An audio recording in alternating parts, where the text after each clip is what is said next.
Welcome.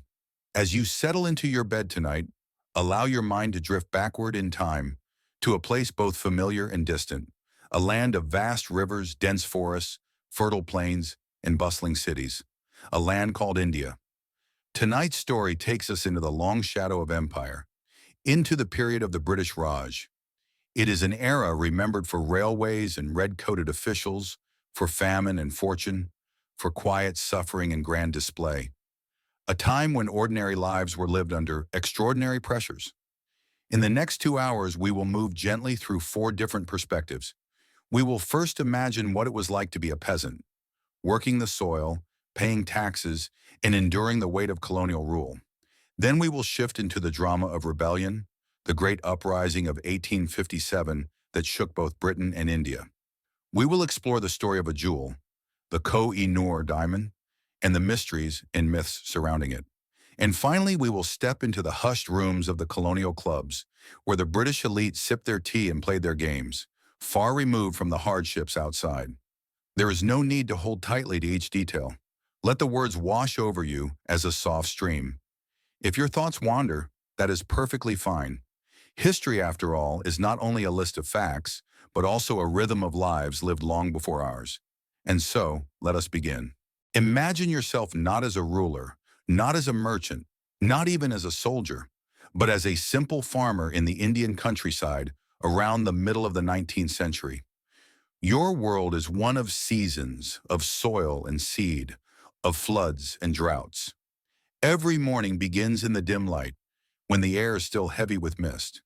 You rise from a hut made of mud walls and thatched roof, perhaps with a single clay lamp still flickering from the night before. Your possessions are few: a simple cotton cloth to wear, some clay pots for cooking, perhaps a brass vessel if your family is slightly better off. You share your home with your family and often with the animals you rely on: a cow, a goat, maybe a pair of bullocks to pull the plow. The space is close and warm, filled with the smoke of cooking fires, the scent of dung cakes drying against the wall, and the ever-present dust of the countryside. The land is both your blessing and your burden.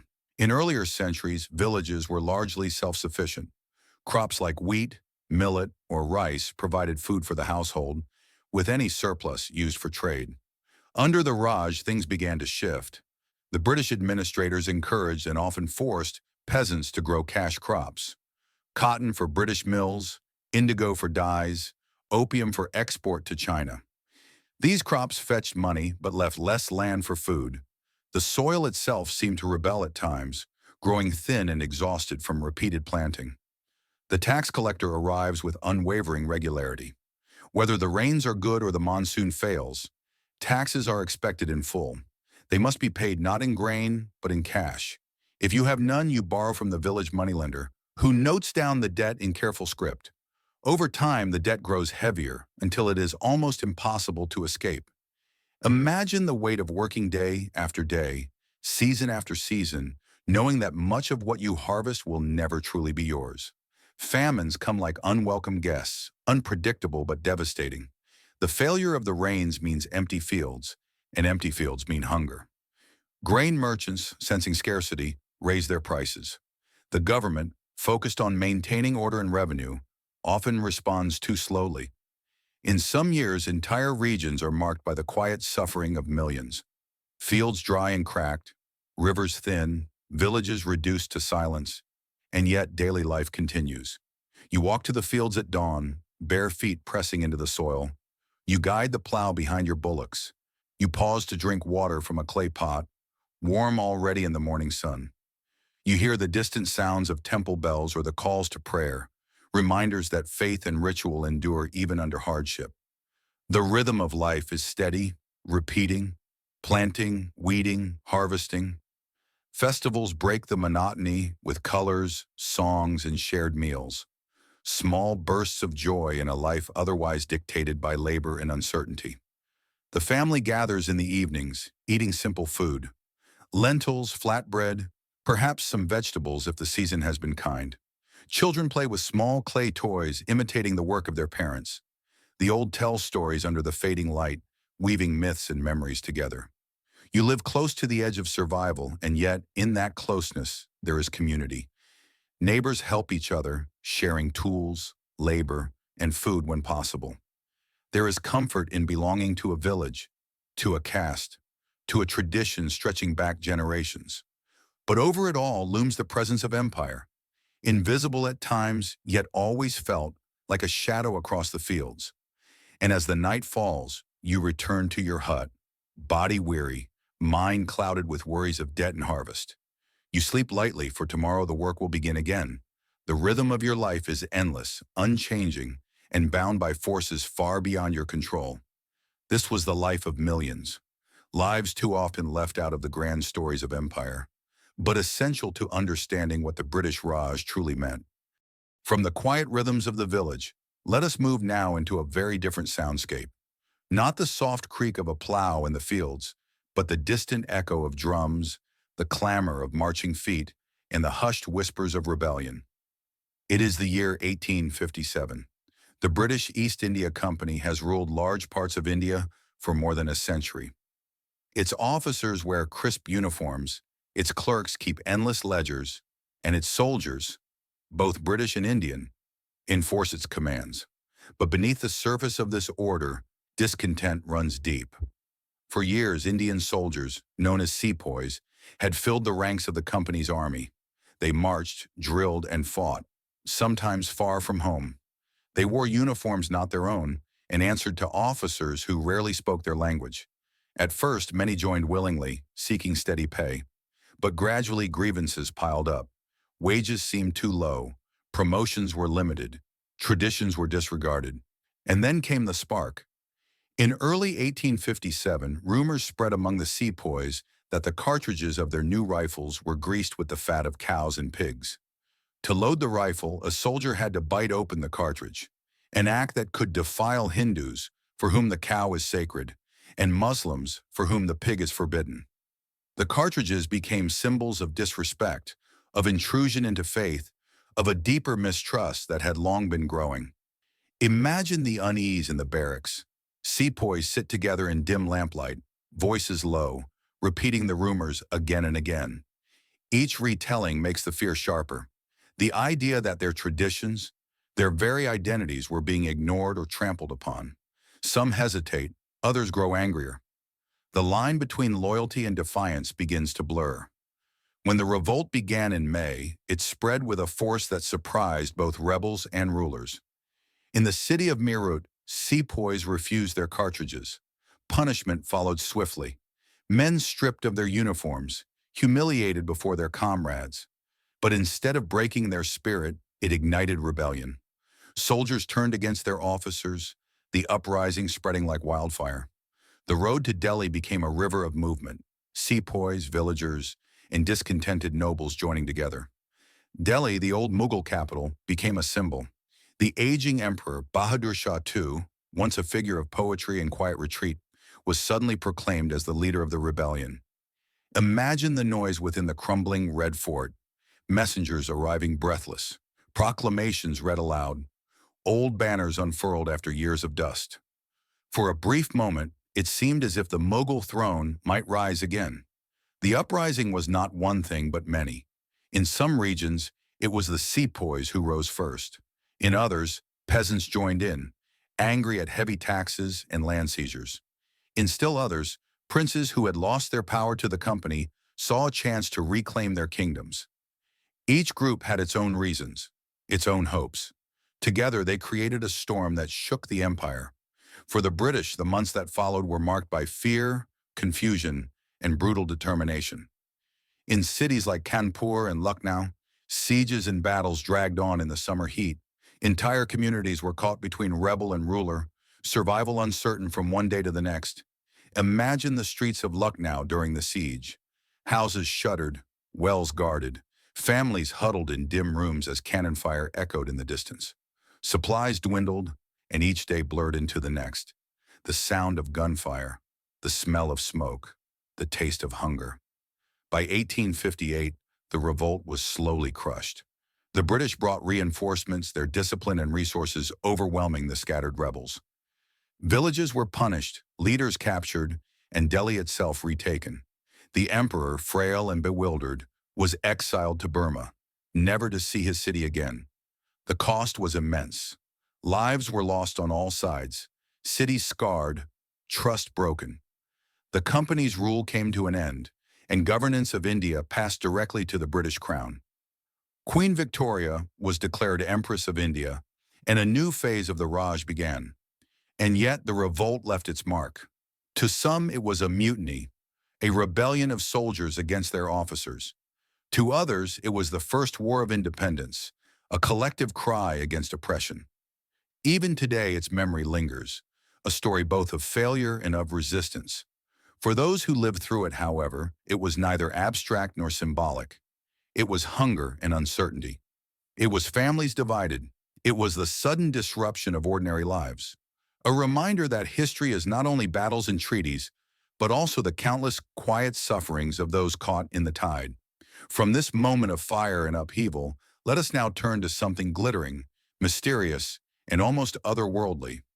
A jewel that passed through empires, carrying with it a story of power, pride, and perhaps even a curse. From the smoke of rebellion, we now drift to something altogether different. A single stone, clear as water, dazzling under lamplight, and yet heavy with the weight of centuries. The Koh-i-Noor, its name means Mountain of Light in Persian. Today it rests in the crown jewels of Britain, set in a silver crown. But its path to that glass case was winding, marked by conquests, betrayals, and whispered tales of a curse. Imagine for a moment the diamond in its earliest days.